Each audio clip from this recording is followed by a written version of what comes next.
Kembali di Sapa Indonesia Pagi, Saudara. Majelis Permusyawaratan Ulama Aceh meminta pemerintah segera mengambil langkah terkait permasalahan pengungsi Rohingya di Aceh. Pemerintah memastikan tak akan menampung pengungsi Rohingya secara permanen dan menyerahkan persoalan Rohingya kepada Badan PBB untuk masalah pengungsi UNHCR. Kondisi pengungsi Rohingya di Balai Musraya, Banda Aceh kini mulai tidak stabil. Sebagian dari mereka mengaku trauma usai diusir mahasiswa beberapa waktu lalu.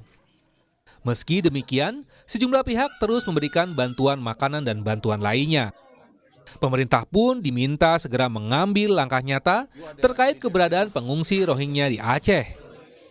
Ketua Majelis Permusyawaratan Ulama Aceh, Tengku Faisal Ali menilai, persoalan Rohingya di Aceh semestinya tidak dilimpahkan ke pemerintah kabupaten kota di Aceh maupun masyarakat setempat. Kami dalam konteks kemanusiaan sedikit yang bisa kami berbagi dalam rangka melihat mereka yang sudah beberapa hari di tempat. Tidak, siapapun yang tamu dalam konteks kemanusiaan itu harus kita berikan semampu yang kita berikan. Jadi lebih daripada itu ada pemerintah yang harus berpartisipasi untuk ini. Para pengungsi Rohingya ini sudah 3 kali gagal direlokasi dan hingga kini belum ditempatkan di lokasi penampungan sementara oleh pihak pemerintah Aceh maupun Badan PBB untuk masalah pengungsian UNHCR. Di sisi lain, UNHCR menyayangkan sikap warga Aceh yang menolak keberadaan pengungsi Rohingya. First, find a place where they can settle, and then the next steps will be discussed. But can we first secure them? Otherwise, you're going to lose some of them. These kids, you have many kids there. They haven't eaten anything for 8 hours. Hingga saat ini pemerintah belum menetapkan rencana pemindahan pengungsi Rohingya. Menko Polhukam Mahfud MD memastikan pemerintah tak akan menampung pengungsi Rohingya secara permanen karena Indonesia tidak ikut konvensi tahun 51 tentang pengungsi. Mahfud menyerahkan masalah Rohingya ini kepada UNHCR. Belum, sekarang masih terus disimulasi dulu. Karena begini, begitu kita menetapkan satu tempat permanen, memulangkannya akan agak susah. Jadi kita pokoknya sementara dulu, karena ini urusan tanggung jawab PBB, bukan tanggung jawab kita, tanggung jawab PBB. Sambil menunggu keputusan pemerintah dan UNHCR, polisi masih menjaga lokasi pengungsian Rohingya di Balai Musraya, Banda Aceh. Polisi menempatkan puluhan personil kepolisian untuk mengamankan jika kembali terjadi gesekan antara warga dan pengungsi Rohingya. Tim Liputan, Kompas TV. Ratusan pengungsi Rohingya terdampar di sebuah pulau dekat Desa Kuala Besar, Kecamatan Secanggang, Kabupaten Langkat, Sumatera Utara. Sebanyak 155 pengungsi Rohingya yang terdiri dari kaum dewasa dan anak-anak ini diketahui pertama kali oleh sejumlah nelayan pada Sabtu malam lalu. Perahu kayu yang mereka naiki terdampar di sebuah pulau seberang Desa Kuala Besar, Kecamatan Secanggang, Kabupaten Langkat. Oleh para nelayan, keberadaan para pengungsi Rohingya ini dilaporkan ke pihak polisi dan Kepala Desa Kuala Besar. Iba dengan kondisi pengungsi Rohingya, sejumlah warga di Desa Kuala Besar kemudian membantu dengan memberikan sejumlah makanan instan.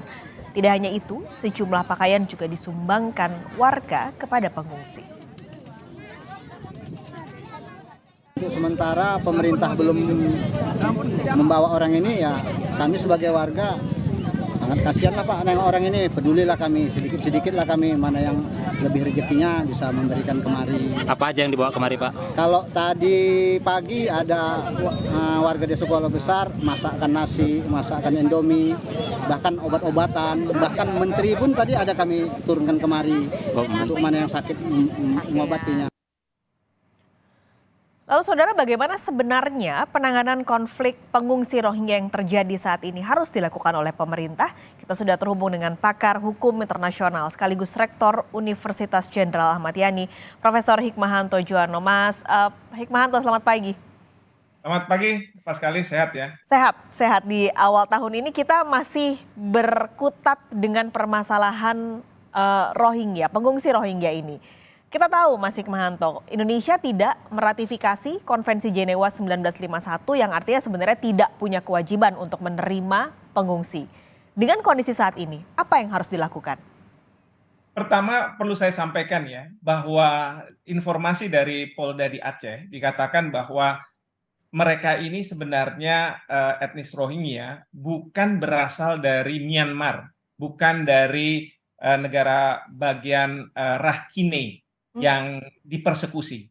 Jadi mereka ini sudah keluar dari Myanmar. Mereka ini ada di Cox's Bazar di Bangladesh.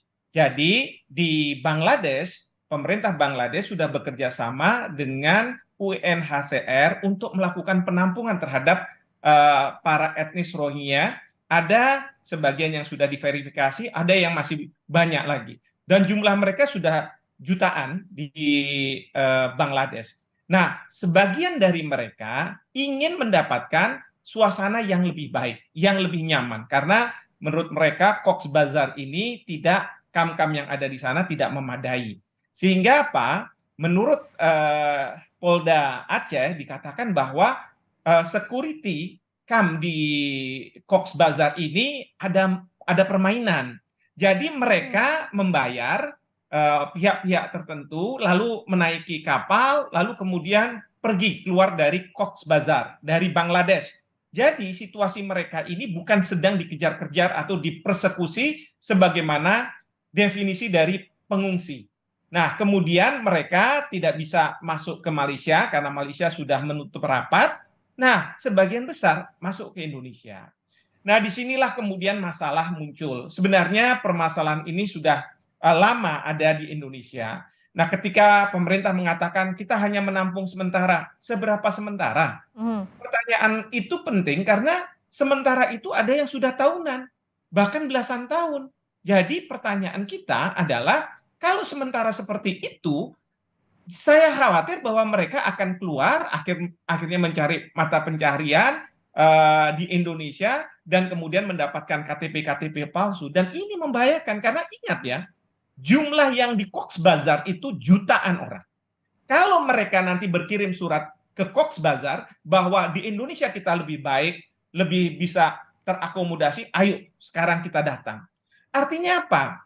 Kita ini bukan sebagai peratifikasi Konvensi Pengungsi 1951, tetapi mendapat imbasnya.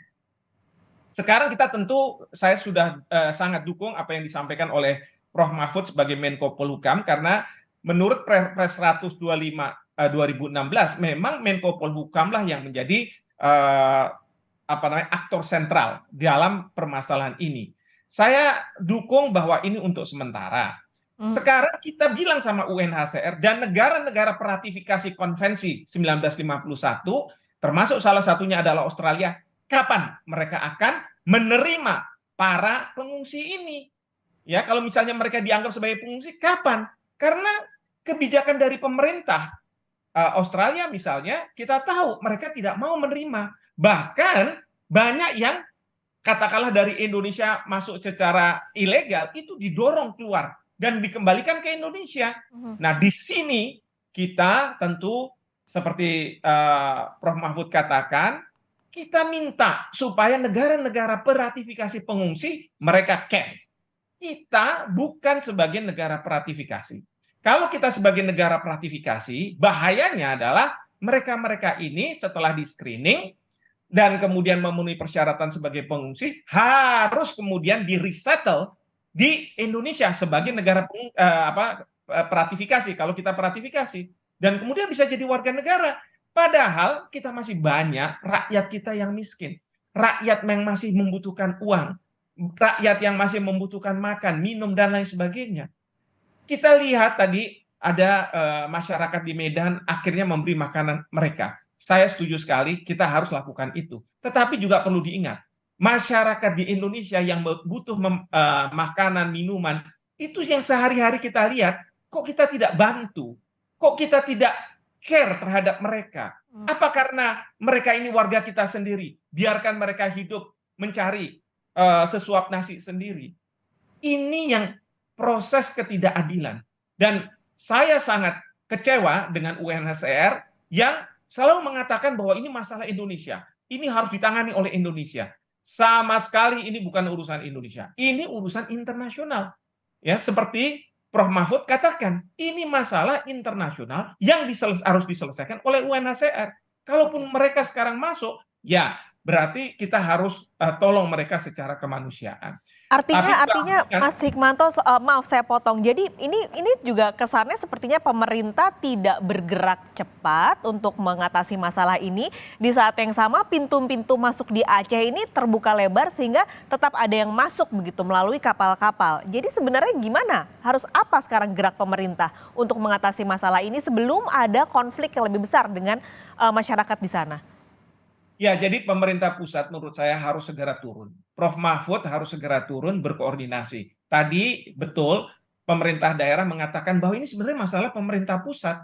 Tetapi memang di Perpres itu dikatakan bahwa pemerintah pusat mendelegasikan ke pemerintah daerah. Nah, ini kan main lempar-lemparan. Sementara masyarakat lokal itu mungkin ada kemarahan, ada kefrustrasian yang akhirnya kita bisa lihat mereka sudah tidak bisa menahan diri lagi lalu melakukan pengusiran-pengusiran. Bahkan kemarin kita lihat di Aceh ada sejumlah mahasiswa yang melakukan pengusiran.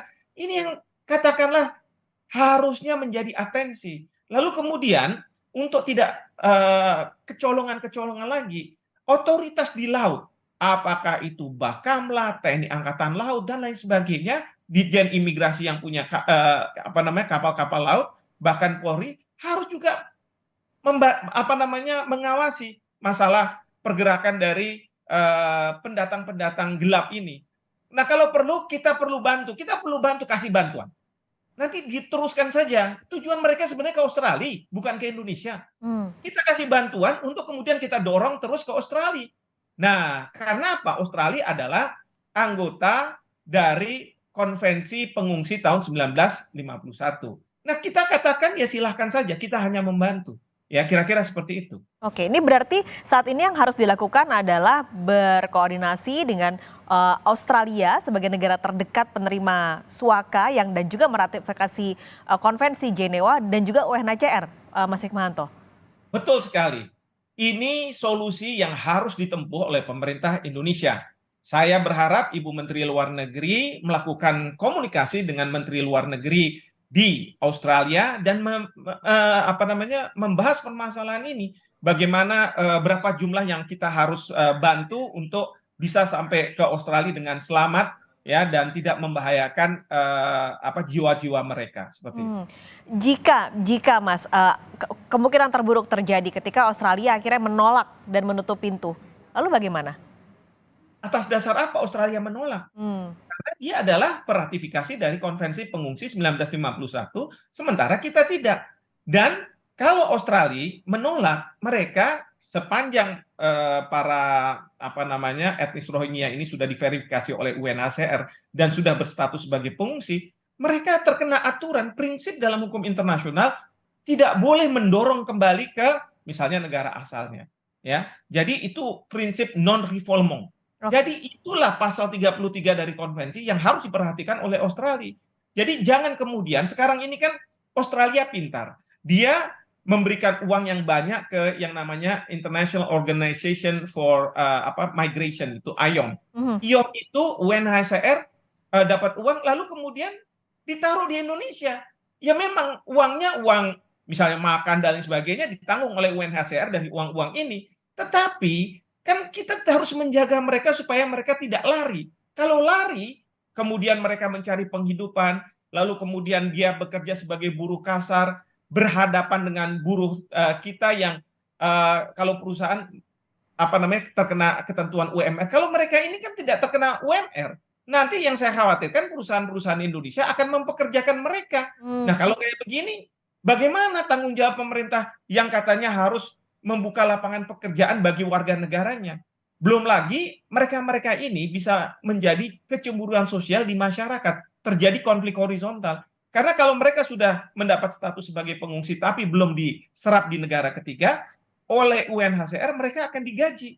Tidak melakukan apa-apa, ada yang mengatakan dapat 1 jutaan rupiah. Sementara rakyat kita untuk mendapatkan uang seperti itu, mereka harus bekerja siang dan malam. Nah, ini kan memunculkan konflik horizontal. Ya. Nah, tentu ini yang kita harus katakan kepada negara-negara peratifikasi, termasuk mereka-mereka yang dari UNHCR yang asal negaranya adalah yang mungkin meratifikasi Konvensi Pengungsi 1951, negosiasikan dengan negara-negara tersebut untuk kemudian segera menyerah. Jangan kemudian dibebankan kepada Indonesia. Saya juga agak sedikit kecewa ya dengan pernyataan dari kantor perwakilan Amerika Serikat, Kedubes Amerika Serikat yang mengapresiasi dan lain sebagainya. Mereka mengapresiasi itu maksudnya adalah mereka tidak mau menerima. Padahal negara-negara yang kampiun terhadap hak asasi manusia. Masa mereka membiarkan Indonesia, bahkan membiarkan di Indonesia terjadi konflik horizontal? Mana tanggung jawab mereka sebagai negara-negara yang meratifikasi Konvensi Pengungsi tahun 1951. Jangan kemudian mereka cuma bicara mengapresiasi Indonesia karena Indonesia sudah melakukan ini dan itu dengan harapan bahwa mereka akan tetap ada di Indonesia. Kata sementara ini bahaya sekali. Ya. Karena coba kalau misalnya kita lihat, banyak yang tidak hanya dari Rohingya, tapi dari Timur Tengah, dari Afghanistan, dari Irak, dari Iran. Mereka yang sudah bertahun-tahun di Indonesia, bahkan bermukim di Indonesia. Ini yang membahayakan.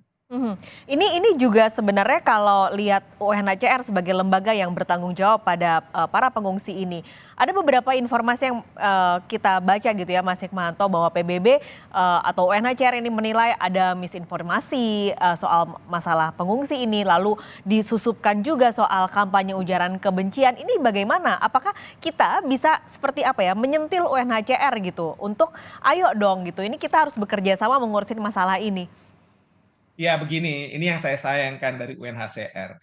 Pertama adalah jangan kemudian melakukan tuduhan-tuduhan misalnya ujaran kebencian dan lain sebagainya. Kalau memang ada dasar untuk mengatakan ujaran kebencian, silahkan ke polisi kita, karena ujaran kebencian itu diatur di dalam KUHP, diatur di dalam Undang-Undang ITE. Silahkan, ya, tapi jangan kemudian karena mereka merasa bahwa terpojok dan lain sebagainya menyampaikan ujaran kebencian sebagai basis untuk ayo rakyat Indonesia kamu harus terima.